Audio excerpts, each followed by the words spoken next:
Señor que estás en el cielo, gracias te damos por esta tarde que nos permites estar reunidos en este lugar. Señor, sabemos que eres tú, Padre mío, el que nos ha traído a través de tu Espíritu Santo. También te damos muchas gracias, Señor, porque tú nos permites escuchar tu palabra. Pedimos que ésta sea expuesta, Señor, con claridad, que seas tú, Padre Santo, el que hable a través de tu siervo, Padre, que frenes la lengua, Señor, a aquella cosa que pueda ser contraria a tu palabra, Señor, y que abras, Padre Santo, oídos y corazones, Padre, para que lo que es correcto, Señor, pueda ser entendido y divulgado. Padre, pedimos esta gracia y esta misericordia en el nombre de tu Jesucristo. Amén. Pueden tomar su lugar, hermanos.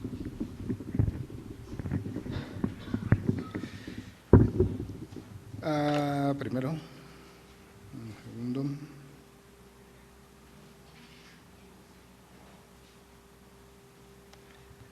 Bien.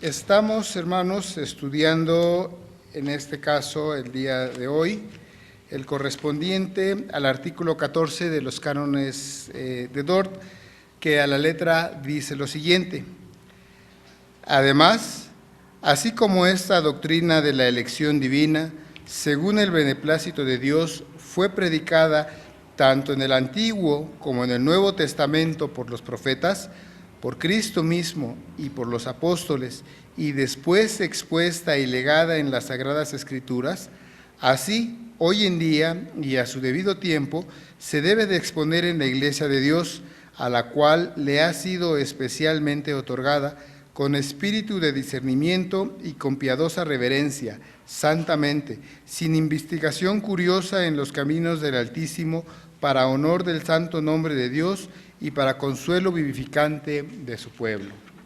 Eso es lo que dice, en este caso, el artículo 14. Rápidamente, hermanos, podemos nosotros entender que este artículo es una encomienda. No me voy a detener en este caso en explicar lo que tenemos en artículos anteriores, porque esto ya ha sido explicado por nuestros demás hermanos. Lo que debemos de entender entonces aquí es, primeramente, lo siguiente. Tenemos una encomienda que ha sido hecha por parte de nuestros hermanos en el sínodo de Dort. Pero no es que la encomienda nazca en este lugar. La encomienda viene, primero, de la Escritura. Segundo, es un deber que la Iglesia tiene que estar dando, lo cual nos lleva a la conclusión siguiente: esta doctrina había dejado de ser predicada al interior de la Iglesia. Es decir, la doctrina de la salvación, de la divina elección, de la elección y de la predestinación, había dejado de ser parte del lenguaje de la Iglesia. Y había dado cabida a cualquier cantidad de ideas sobre cómo pueden las personas llegar a ser salvos. Y voy a mencionar algunas que quizá les puedan llegar a ser familiares a ustedes.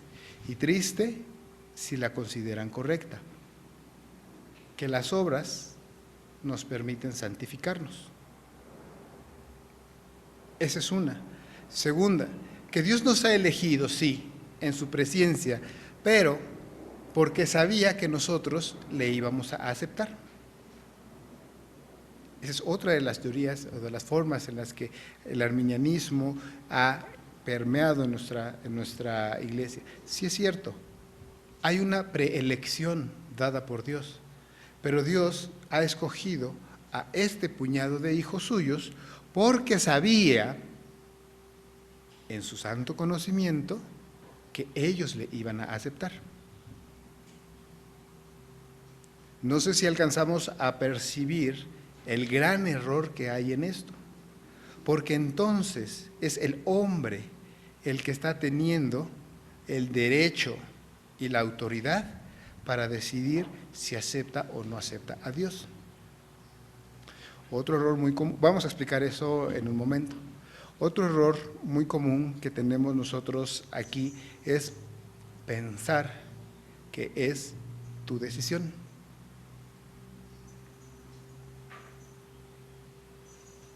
Y muchas veces, aquí hablo de manera,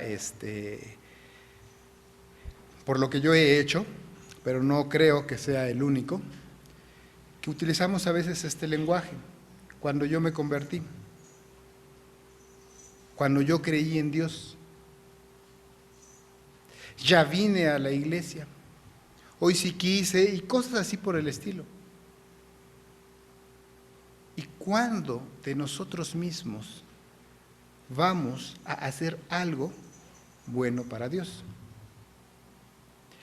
¿Qué tenemos que nosotros le podamos dar a Dios y que Dios quiera de nosotros?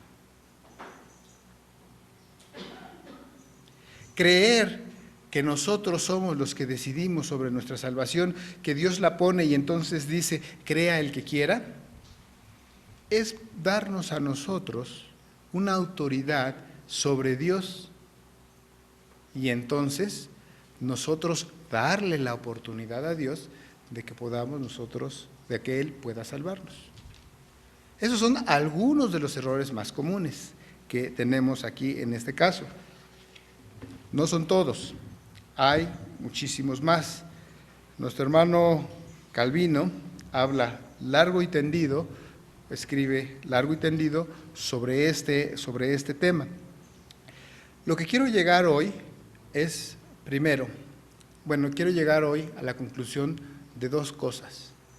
Primero, la confirmación de la doctrina de la salvación, no porque lo dice Calvino, no porque lo dice la Universidad Juan Calvino, no porque lo dice el pastor, no porque lo diga el anciano gobernante, sino porque es lo que dice la Escritura.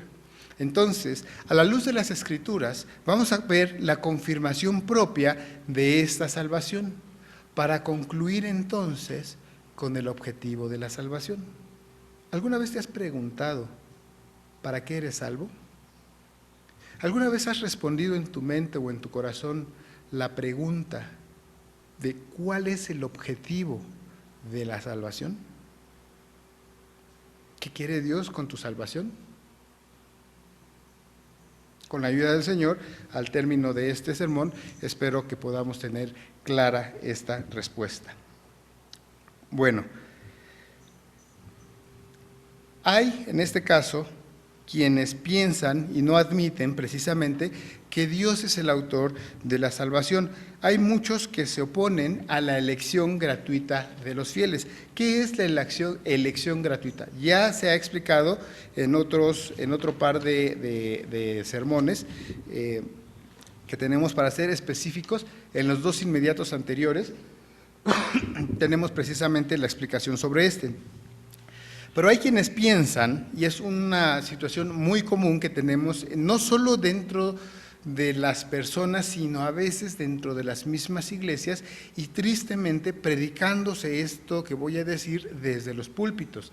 De ahí, hermanos, nuevamente el exhorto, seamos como los bereanos, jamás, nunca le crean nada a ningún pastor, a ningún anciano, a nadie que se jacte de predicar la palabra, hasta que no la verifiquen ustedes a la luz de las Escrituras.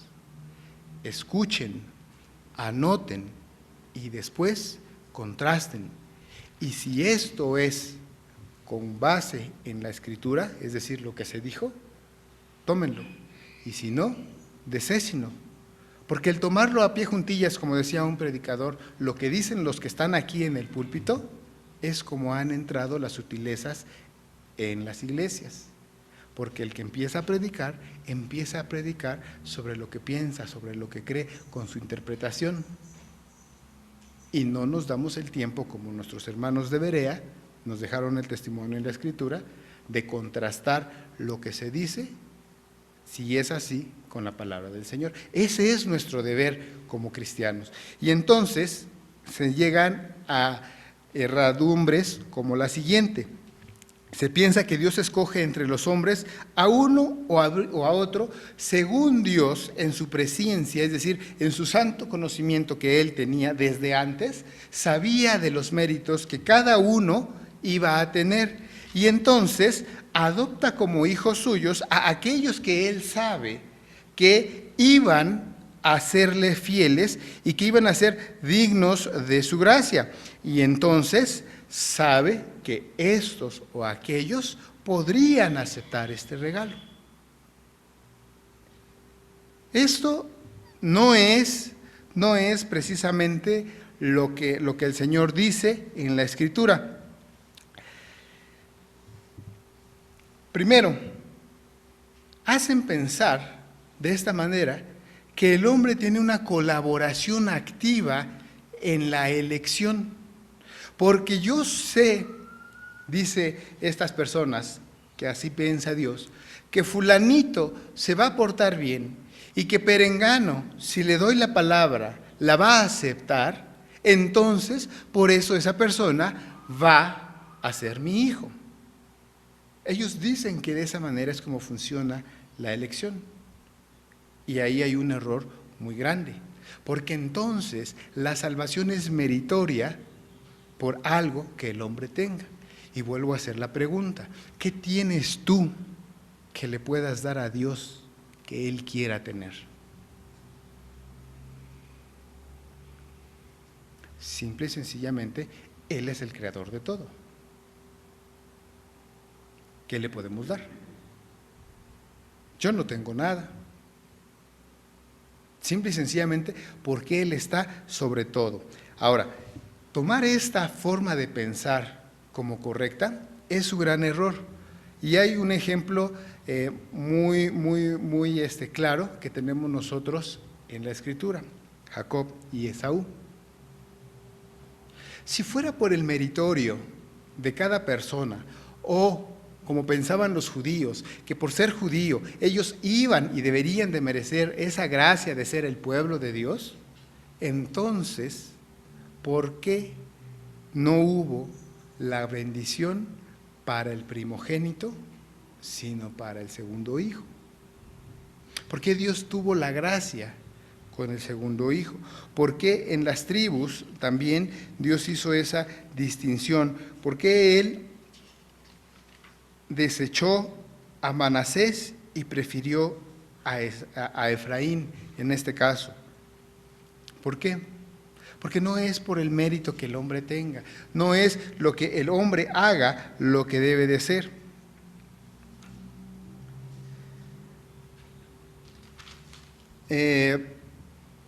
Otra cosa también que nosotros debemos de ver en este caso, no es que el hombre por sí mismo deba recibir esta gracia por algún mérito que tenga. Y otra circunstancia que tenemos aquí clara es nuestro Señor Jesucristo. Nuestro Señor Jesucristo tiene una naturaleza dual, no dualismo, una naturaleza dual, porque no somos dualistas, no somos dicotomistas. Nuestro Señor Jesucristo tiene una naturaleza humana y tiene una naturaleza divina. Vamos a centrarnos en la naturaleza humana de nuestro Señor Jesucristo. Como hombre, era un hombre como cualquiera de nosotros. Una vez concebido por el Espíritu Santo y una vez que ya fue engendrado, todo su paso, su gestación, fue la de una persona normal. Él nació como un hombre normal. Y aquí la pregunta es, nuevamente, separando la cuestión Dios y la cuestión hombre. Tomemos únicamente la cuestión hombre. ¿Qué hizo ese hombre? Cristo, hombre únicamente, ser humano, para albergar al Hijo de Dios. ¿Qué hay de diferente en ese hombre que lloró, que sintió hambre, que se cansó? Estoy hablando de su naturaleza humana, porque en su naturaleza humana fue igual que nosotros. Y no hubo ninguna diferencia entre ese hombre y cualquiera otro, más que la pura voluntad del Padre de decir, este es mi Hijo amado. Entonces, ¿de dónde viene la elección? De la pura gracia de Dios. Vamos a decirlo en palabras llanas, que Él quiere. en la naturaleza de nuestro Señor Jesucristo, en su parte divina, Él siempre, y en su parte humana, siempre se sometió a la voluntad del Padre. Y es el Padre el que ha escogido.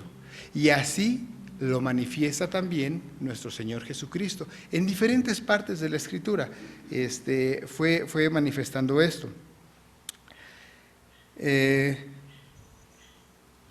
Debemos de entender, entonces, que por naturaleza humana, el ser humano, la raza caída, no tiene nada que le haga merecedor de la gracia divina. No tenemos absolutamente nada. Sin embargo, aún así, nuestro Señor, Dios, nos conoce desde antes de la fundación del mundo. A veces, y quiero hacer un paréntesis aquí, esto es difícil de comprender para nosotros porque nosotros estamos sujetos a las leyes creacionales y una de las leyes creacionales es el tiempo.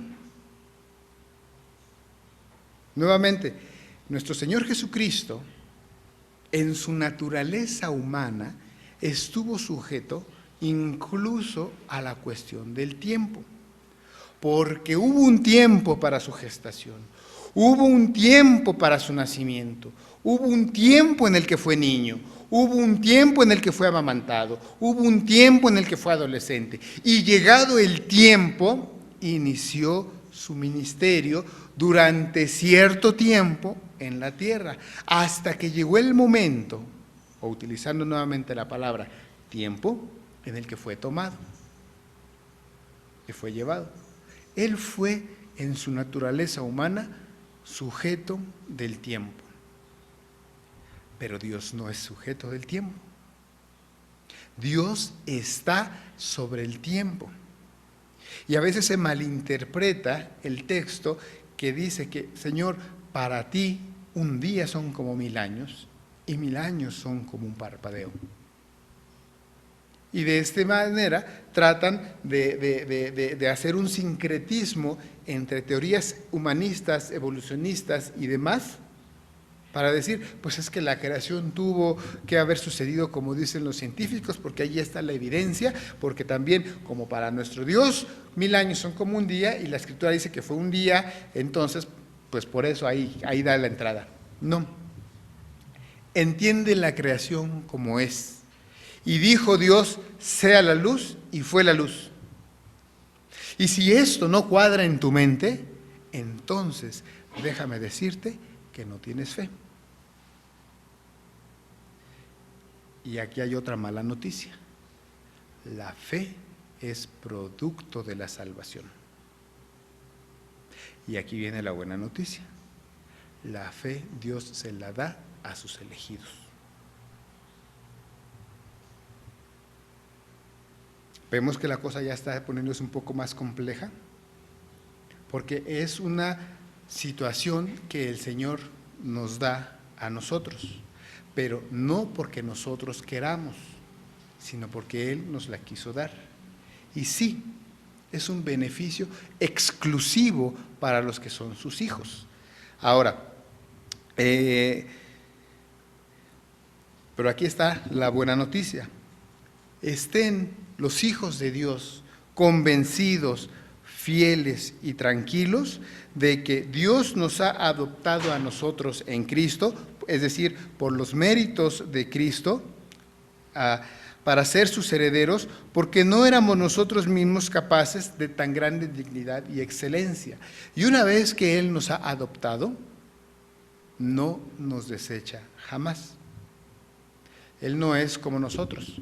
Hoy te quiero, jejeje, mañana no te quiero, jajaja, pasado mañana medio te quiero, y la otra me conviene estar contigo y por eso me quedo. Él no es así de cambiante. Él no es, ¿sabes qué? Yo te quise, ahora nos vamos a divorciar, pero me tienes que dar quién sabe cuántos millones.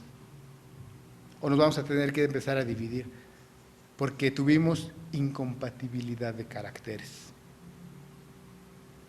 No es así. El Señor dice, tú eres mi hijo y eres y lo serás para siempre. Aquí también entonces ahora tenemos otra circunstancia que debemos nosotros de tener bien clarita.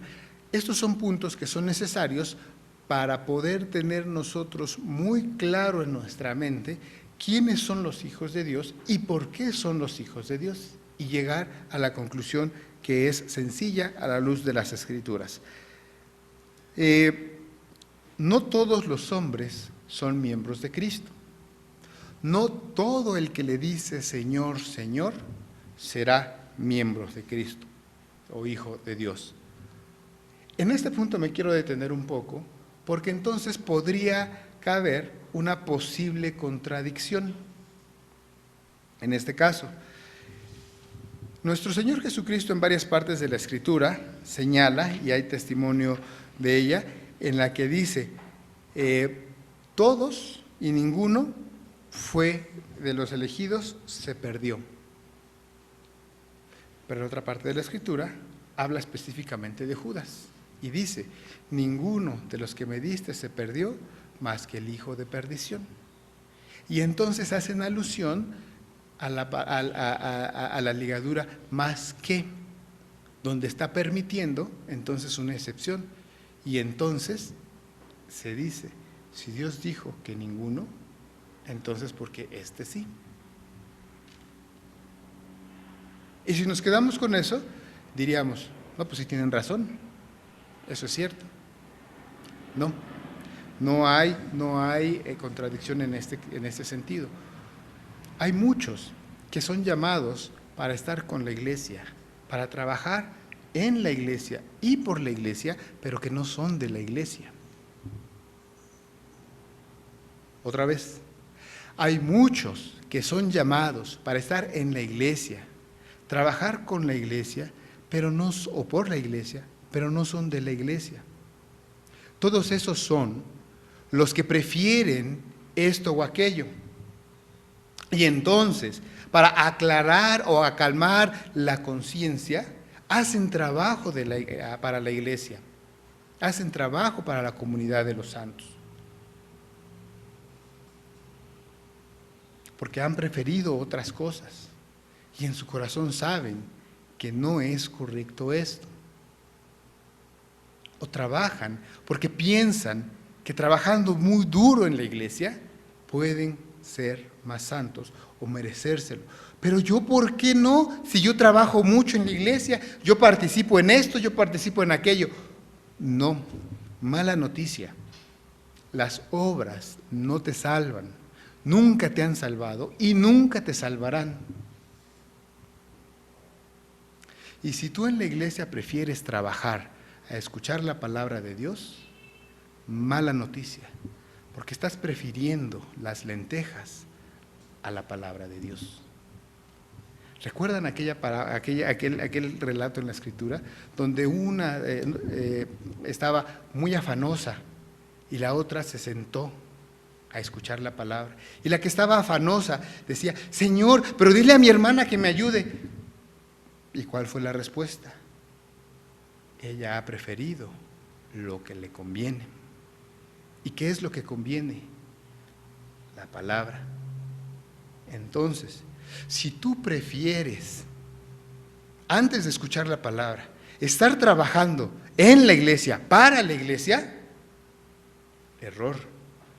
Porque eso no es lo que la Escritura enseña. La Escritura enseña que es correcto hacer eso, sí, pero no en lugar de. Lo que tiene la preeminencia siempre y lo que los verdaderos hijos de Dios prefieren es ejercitarse en escuchar la palabra de Dios, el estudio y la lectura de su palabra, el conocimiento de su voluntad. Eso es lo primordial, eso es lo que deberíamos nosotros de tener.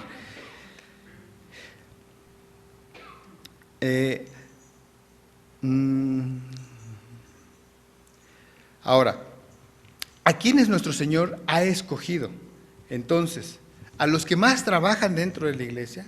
¿A los que más estudian dentro de la iglesia? No, Nuevamente la respuesta es muy sencilla. Nuestro Señor ha escogido única y exclusivamente a aquellos que ha querido por el puro afecto de su voluntad. Es decir, el Señor ha escogido única y exclusivamente a los que quiso. Punto.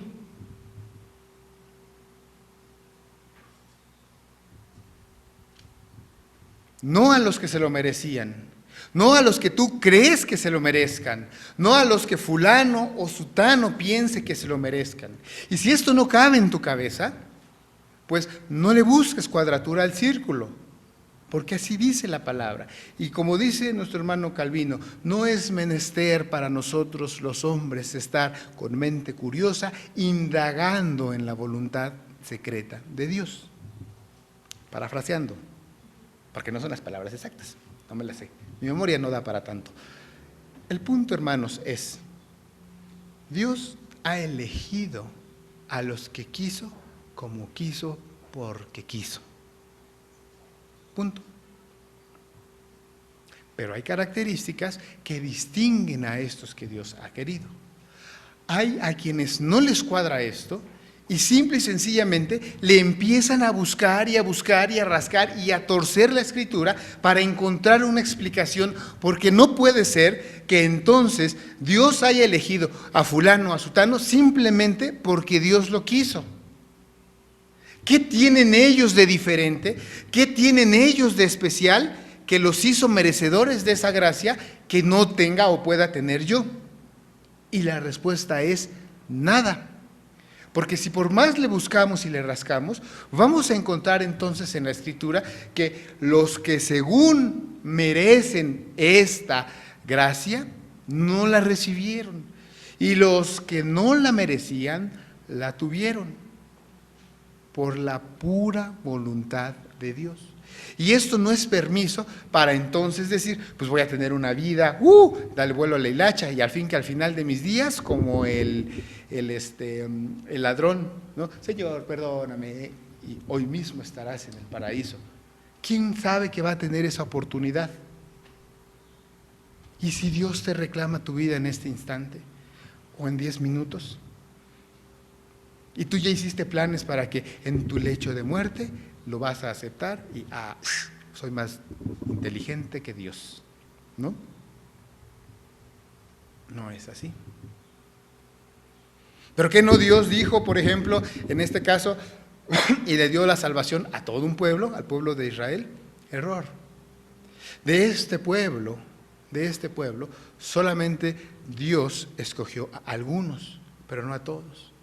¿Qué no eran entonces el pueblo de Dios? Sí, eran el pueblo elegido de Dios, los que eran salvos y estaban en la nación de Israel.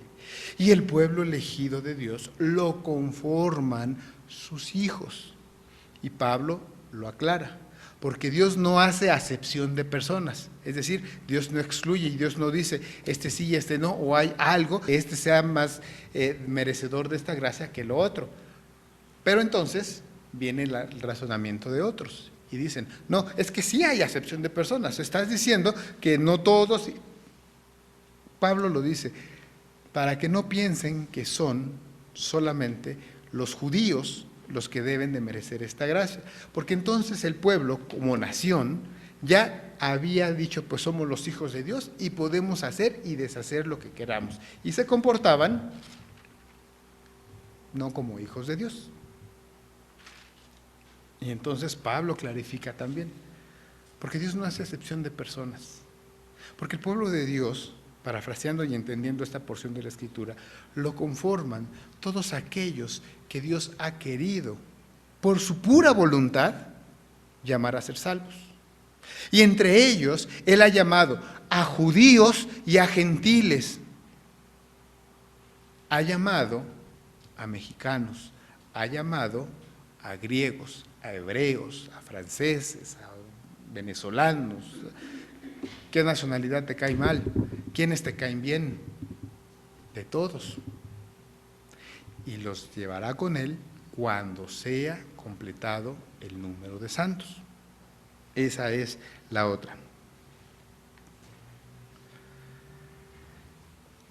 Ahora, ¿Por qué nos ha escogido o para qué ha elegido a los que ha querido? Los ha elegido para ser santos, no los ha elegido porque son santos. Aquí el orden de los factores sí altera el producto, porque la idea que tienen algunos es, Dios ha elegido a algunos porque Él sabía que esos algunos iban a ser santos. No, Dios ha elegido a sus hijos para que sean santos. Entonces, Dios ha elegido a sus hijos para que sean y vivan una vida de santidad, no porque sabía que ellos iban a ser santos. El aceptar la primera premisa significaría precisamente aceptar la coparticipación del hombre en la salvación, y el hombre no tiene ninguna participación en la salvación, es Dios en su gracia, simple y sencillamente. El otro ejemplo que tenemos en este caso es precisamente el orgullo y la soberbia que puede haber precisamente en aquellos que piensan que se merecen esta gracia. Y es nuevamente lo que menciona nuestro hermano Calvino como ejemplo, el pueblo de Israel. No todo el pueblo de Israel es llamado pueblo de Dios. En específico me refiero al hecho de persona por persona que tenga la nacionalidad israelí. No todo el que nazca en Israel es hijo de Dios. Y eso es lo que ellos entendían. Ahora, Dios no es un Dios que se contradiga, porque bien es cierto que como nación, Dios bendijo al pueblo de Israel. Y hoy hay un apodo para los israelíes, para los judíos. Son unas máquinas de hacer dinero. Eso es producto de la bendición que hay. Y el testimonio hay donde tú quieras. Pon a un judío en puros chones o sin chones en medio del desierto y al rato ya vas a encontrar ahí una ciudad muy próspera económicamente. A lo que me refiero, tienen gran bendición en ese sentido. Esa es una realidad, porque nuestro Dios bendijo a este pueblo. Pero también hay una maldición que pesa sobre el pueblo de Israel. Y está precisamente el otro dicho popular, que es manifiesto de esto, que no iban a tener paz ni tierra. Y eso es lo que tenemos hasta hoy en día con los judíos. No tienen una nación bien definida. Hay y sigue habiendo disputas por las fronteras. Y el pueblo no está tranquilo ni está en conjunto. Hay una dispersión de judíos por el mundo. Y eso es nuevamente producto de esta maldición que pesa sobre el pueblo. Ahora,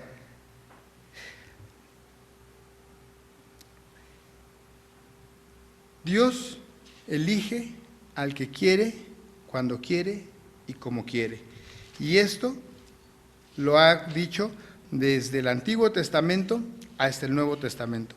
Tendré misericordia del que yo tenga misericordia y me compadeceré del que yo me compadezca. Esto lo tenemos dicho en Romanos 9:15. ¿Qué es lo que tenemos nosotros y entendemos ahí? Simple y sencillamente, el secreto designio de Dios. Así de simple. Hay veces en las que nosotros tomamos una decisión, por ejemplo, están dos niños y se están peleando por un juguete X. Y ya tienen al papá o a la mamá hasta el gorro. Y entonces el papá tiene varias opciones. Puede tomar el juguete y lo guarda, ninguno. Puede romper el juguete y salomónicamente mita y mita para cada quien. O simple y sencillamente agarra y toma el juguete y se lo da a uno de los dos. Juega tú con él y después tú con él. ¿Con base en qué escogió? Pues con base en que se callen ya, simplemente. A veces no hay una razón de por qué se lo diste a este y por qué no se lo diste a este, o por qué no primero o al revés. Simple y sencillamente era poner paz. Ya, ese era el objetivo. silencio, por favor, tranquilícense. Ya, y en la desesperación lo toma y al primero que está más cerca, aquí está. ¿Por qué? Pues simplemente así. Aunque es muy burda la comparación, aunque lo es, el secreto designio de Dios es inescrutable. Y nosotros podemos simple y sencillamente entenderlo así. ¿Por qué Dios escogió a unos y a otros no? Porque quiso. Yo recuerdo por ahí a alguien hace una travesura. ¿Y por qué lo hiciste? No sé, porque quise. Nuestro hermano Calvino hace precisamente esta aclaración y dice, sobre lo que es el secreto designio de Dios, no podemos nosotros indagar, porque cualquier cosa que nosotros supongamos más allá de lo que está escrito en la palabra, es herejía. No podemos nosotros conocer el motivo de Dios, la razón de Dios, e incluso no podemos siquiera saber si estos términos figuran en la presencia y en la ciencia de Dios. Porque estos son términos creados y acuñados en la creación, por la creación y utilizados en la creación. Vuelvo al ejemplo del tiempo. Nosotros estamos sujetos en el tiempo, pero el tiempo es algo creado por Dios para nosotros. Él ha sido antes del tiempo. Y antes de que el tiempo existiera, en ese, pues no podemos decirle otra cosa más que definido en términos de tiempo, antes de ese tiempo, Dios designó y dijo quiénes iban a ser sus santos. Y en ese momento, Él precisamente dijo, este y este. Y esa decisión echa por tierra precisamente lo que algunas personas dicen de, es que Dios lo tomó porque Él sabía que iba a hacer estas acciones. Pero si esta persona no ha nacido, ¿cómo iba y cómo ha hecho estas u otras acciones? Los que le dan valor a las obras. Es que Dios lo sabía. Sí, Dios sabe cómo es la vida de cada quien. Dios sabe cómo será la vida de cada quien. Pero precisamente en su voluntad, en lo que Él quiso, como quiso, dijo, aunque fulanito se va a portar muy bien, no va a ser salvo. Y perengano que va a tener una vida así, será salvo. Pero ¿quién de nosotros conoce ese proceder? ¿Quién de nosotros sabe lo que vendrá en el segundo que viene delante de nosotros? Así de simple. Estaba una persona preparada para cruzar la calle. No miren al que está aquí a frente hablando, porque fue el primo de un amigo que le contó que tenía un primo de un amigo que le pasó. Y está preparado para cruzar la calle. Y está enfocado en que va a cruzar la calle.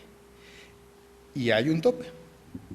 Y para que sea más fácil cruzar, pues cruzo sobre el tope. Además, está más bajito dar el paso sobre el tope que a los lados del tope. Y viene un carro. ¿Pasaré? ¿No pasaré? Bueno, voy a dejar que pase el carro. Pasa el carro, pasa el tope. Ya no viene nadie. Se puede pasar la calle con toda la tranquilidad del mundo. Y en el primer paso, suelo, marometa y pie torcido. ¿Quién iba a pensar que eso iba a suceder? Si la persona que va a pasar hubiera dicho, bueno, pues me le aviento al carro, entonces el paso hubiera sido más largo y probablemente el pie no hubiera caído en el hoyo que nunca se vio. Pero ¿quién iba a conocer esa acción o que eso iba a suceder? Y fue algo que sucedió en menos de un segundo. ¿Tú sabías que eso iba a pasar? Generalmente, y es lo que tenemos todos nosotros cuando pasan los accidentes, por muy sencillos o catastróficos que sean, siempre está el siguiente lamento. Fue cuestión de segundos, fue cuestión de un instante. Si en ese instante hubiera hecho esto o aquello, las cosas hubieran sido diferentes. Y siempre lo resumimos precisamente a esa cuestión. Y la pregunta es, ¿conocíamos que eso iba a suceder? No, porque eso no está bajo nuestro control, pero sí en el control de Dios. Y entonces es con eso que nosotros podemos ver, no tenemos control sobre esas cuestiones, pero Él sí. Y podemos concluir entonces en este caso diciendo esto: de los fieles se funda sobre la sola benevolencia de Dios, solamente. Tendré misericordia del que yo tenga misericordia. Simple y sencillamente, al que yo quiera salvar, es al que salvaré. Ahora, ¿esto nos deja así completamente de lado? No. No somos nosotros unas simples marionetas, porque entonces hay los detractores precisamente de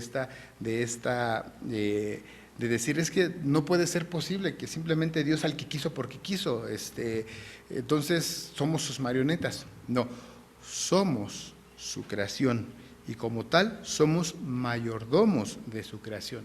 Y no significa que nosotros no tengamos con esto alguna responsabilidad. Ahora, ¿cuál es el objetivo y la responsabilidad que tenemos nosotros? Nosotros es ser santos. El que es salvado con un objetivo. Son sus hijos, mostrar su misericordia y porque Él quiso. ¿Para qué fuimos salvados? Para ser santos. No hemos sido salvados porque seamos santos, o porque Dios haya visto que fuimos o que vamos a ser santos, o que íbamos a ser santos. No, sino que es la santidad la consecuencia de la salvación, y no es la santidad la condición para la salvación. ¿Sí vemos la diferencia? Ser salvo me hace ser santo. No el hecho de ser santo hizo que yo fuera salvo. No funciona de esa manera. Todos los hijos de Dios, todos sus santos, fueron precisamente primero del Padre antes de haber sido dados al Hijo. Y estos santos, porque Jesucristo así lo menciona, los que mi Padre me dio. Siempre habla precisamente de los que Dios me dio. Y a estos que Dios le dio a Jesucristo, están en el mundo. Y el ruego de nuestro Señor Jesucristo para estos santos que están en el mundo no es que los saque del mundo, sino que los cuide del mundo. Esa es la diferencia. No te pido que los quites del mundo, sino que los cuides del mundo. Ellos están separados y han sido separados precisamente para salvación, y ninguno de ellos se perderá. Y regresamos nuevamente a la cuestión entonces de Judas. Pero entonces, ¿qué no Judas que era y que estaba ahí y que fue contado con los 12? Como dijera entonces alguien por ahí en Juan 17:12, que ninguno se perdió, sino el hijo de perdición. Nuevamente, y en conclusión con lo de Judas, cuando habla y que Judas fue contado entre los 12, no se refiere a Judas específicamente como persona, sino se refiere al apostolado, porque eran 12 los apóstoles los que estaban, y Judas tenía un apostolado que no fue bien ejercido. Judas, aunque estaba con los 12, nunca fue de los 12, y así de esa manera también hay gente en la iglesia. Ahora, no todo el que le dice al Señor, Señor, será o es hijo de Dios. Pero también hay otra cuestión. ¿Quién puede creer en el Señor si no le es revelado por el Espíritu Santo? Y esto me lleva a la siguiente afirmación. Si bien es cierto que la salvación es por gracia de Dios, ninguno de nosotros puede creer en el Señor si no ha sido destinado para ser salvo. Y ninguno de nosotros puede creer en el Señor si Él no ha tenido misericordia y ha tocado nuestro corazón para poder decirle Señor. Creer viene como consecuencia de nuestra salvación y no que nosotros creamos y fuimos entonces salvos. Bueno, pero es que la Escritura dice que creyeron todos los que fueron salvos. Ese es el orden. El Señor ha salvado y ha hecho que los que son salvos crean, porque pensarlo de la otra manera es darle al hombre la autoridad para poder recibir a Dios si quiere o no quiere, porque si yo creo, entonces te recibo, si no creo, no te recibo. No funciona así, funciona exactamente al revés. Porque Dios tuvo misericordia de ti, entonces Él hizo que creyeras. Y una vez que tú creíste, te dio fe. Y esa fe te mueve a hacer obras de salvación. No como lo menciona la Iglesia romanista, que es los mismos pasos, pero al revés, en lo que las obras son las llamadas obras de supererogación. Para la Iglesia romana funciona de esta manera. Yo hago obras. Estas obras me hacen ser santo y agradable a Dios. Por lo tanto, me salva y entonces puedo aspirar al cielo. Así es como funciona en el caso de la Iglesia romana. La Escritura nos enseña que no es ese el camino. Nosotros lo primero que recibimos es la misericordia de Dios. Una vez que recibimos la misericordia de Dios, Él hace que nosotros creamos. Y una vez que creemos, recibimos como parte de ese regalo la fe. Y la fe nos mueve a hacer las obras en el reino de Dios. Es decir, la fe y las obras son producto de nuestra salvación, mas no son por lo que nos hemos salvado. Que quede claro, nos hemos salvado porque Dios quiso salvarnos, simple y sencillamente. Si tú tienes fe en el Señor, no es que yo tenga fe, es que Dios te ha dado esa fe y te ha permitido entonces creer en Él. Y esa fe es producto de la salvación, no es por esa fe la que Él ha visto que tienes y entonces te ha salvado. Pero ¿de dónde proviene esta fe? Precisamente de el Espíritu Santo en nuestro corazón. Hay, tristemente, hermanos, muchos, no sé si llamarles hermanos, mucha gente que dice, Señor, Señor, y pintan y hablan y demás, pero no creen, simplemente lo hacen porque, como escuché a alguien decir, pues aquí nací y aquí me traían mis papás y esto es lo que conozco. Tampoco funciona de esa manera. Quiero entonces con esto dejar claro lo siguiente. Punto 1. Dios nos salva porque quiso. ¿Y a quién salva? A los que quiso. Y eso lo tiene Él definido desde antes de la fundación del mundo.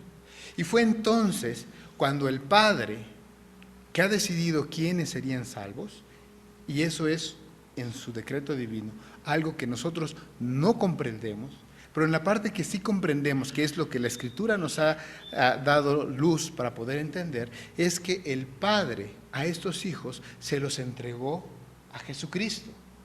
Y Jesucristo redimió a estos santos, murió por estos santos, no por todos, sino solamente por los que el Padre le dio.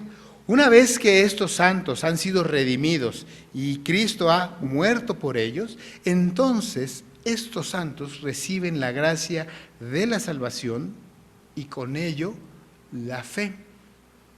Y por eso el apóstol hace una gran exégesis sobre lo que es la fe, para qué sirve la fe y quiénes reciben esa fe. Y finalmente, estos santos generan obras. Aquí es donde yo les recomiendo que realicen un estudio sobre Santiago. Primero una lectura de Santiago y después un estudio específicamente de todo lo que Santiago habla de los frutos que da un hijo de Dios y que son visibles y manifiestos en sus obras. Entonces sí, viene el trabajo en la iglesia, entonces sí, viene el trabajo aquí, viene el trabajo allá, pero ojo, todo eso siempre es secundario, porque lo primario es la palabra de Dios, el escuchar y entender la palabra de Dios, pero permite, facilita una vida cristiana. Es muy sencillo ser cristiano de 12 a 2 de la tarde los domingos. Es muy difícil mantenerse como cristiano del domingo a las 12:01 hasta el próximo domingo a las 10:59. No, 11:59. Ese periodo de tiempo, de las 2:01 de la tarde del domingo hasta la siguiente semana, domingo 11:59, antes de que empiece el otro culto, es ahí donde están los retos, es ahí donde están las tentaciones, es ahí donde ya no hay diferencia y es precisamente donde deberían de emanar esas obras de los hijos de Dios.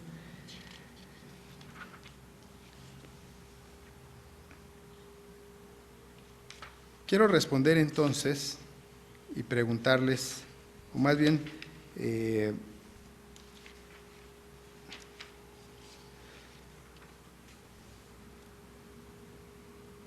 dejar clara la siguiente frase, que es,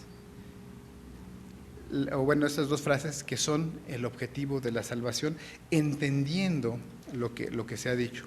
El proceso de la salvación, primero, es un don gratuito que viene de Dios y que Él ha elegido a quienes ha querido. A estos santos les ha dado precisamente el don de la salvación, los ha salvado y les ha otorgado la gracia de la fe. Y han sido llamados a ser santos. Y ese es precisamente el propósito de la elección.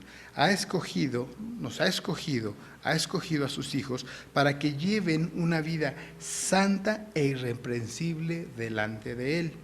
Es correcto, dice Calvino, el fin y la meta de la elección es la santidad en la vida. ¿En cuál vida? ¿En la vida eterna? No. Empieza desde este momento. Empieza desde la vida que tenemos en este lugar. Y eso es lo que a veces no se ha predicado o se deja precisamente de predicar en las iglesias, y es al llamado que hacen nuestros hermanos desde el sínodo de Dordrecht, donde se dice, en las iglesias no se predica precisamente que las obras son producto de la salvación.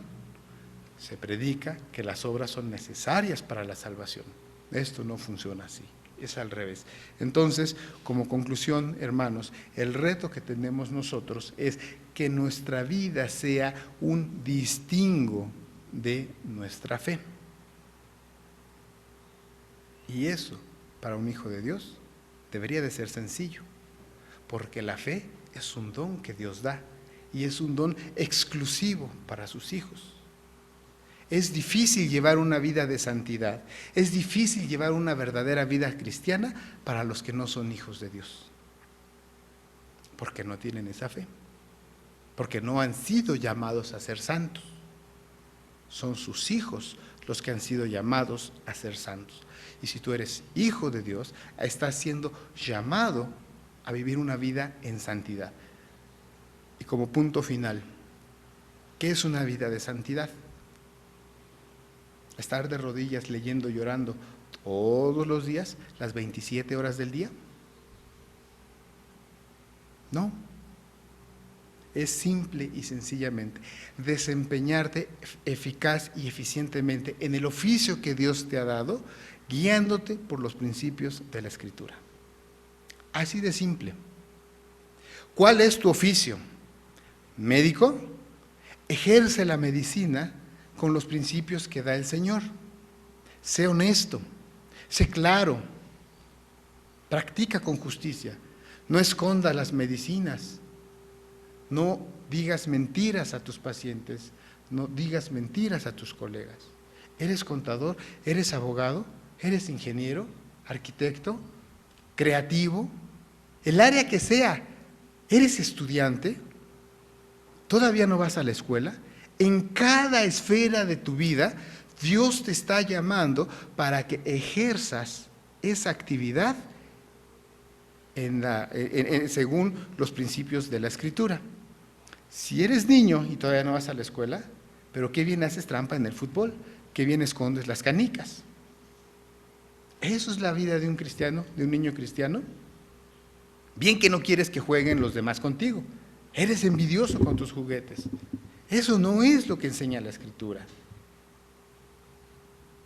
Si te desempeñas como estudiante, tu deber es estudiar, tu deber es descansar, tu deber es prepararte para los retos que el Señor te ponga enfrente en el futuro. Nosotros no los conocemos, pero Él sí. En este momento, como estudiante, tienes que ser honesto. Si entendiste, bien. Si no entendiste, a repasar. Y si aún así no entendiste, Señor, ayúdame, porque nomás esto no se me cuadra. Y así cada uno de nosotros, en la esfera de nuestra vida, debemos de vivir una vida distintiva según los principios de la Escritura. Ese es el llamamiento que nos está haciendo nuestro Señor. Ese es el vivir una vida de santidad. Ese es el propósito de nuestras, ser mayordomos de la creación en el lugar donde el Señor nos ha puesto, siguiendo y ejerciendo los principios escriturales. Vamos a ponernos de pie y vamos a orar. Dios que estás en el cielo, gracias te damos, Padre, porque tú has tenido misericordia de nosotros y tú has permitido, Señor, que escuchemos tu palabra. Pedimos, Padre mío, que esta pueda ser estudiada por nosotros y entendida. Señor, sabemos que en muchas ocasiones es difícil, Padre Santo, para nosotros comprender o lo complejo o lo sencillo, Señor, de lo que es tu palabra. Pedimos, Padre mío, que tengas piedad de nosotros y nos permitas llevar, Señor, como dice tu misma palabra, Señor, una vida de santidad. Gracias te damos, Señor, por los hijos tuyos que has permitido que se reúnan en este lugar y que sabemos, Padre Santo, que han sido electos por ti. Padre, también te pedimos, Señor, que nuestra vida sea un testimonio para que por este testimonio, Señor, puedan llegar otros, Padre Santo, al conocimiento de tu palabra. Porque, Padre mío, sabemos que tú puedes trabajar de esta manera también. Pedimos, Señor, tu misericordia para esta iglesia, Señor, para cada uno de los aquí presentes. En el nombre de tu Jesucristo. Amén.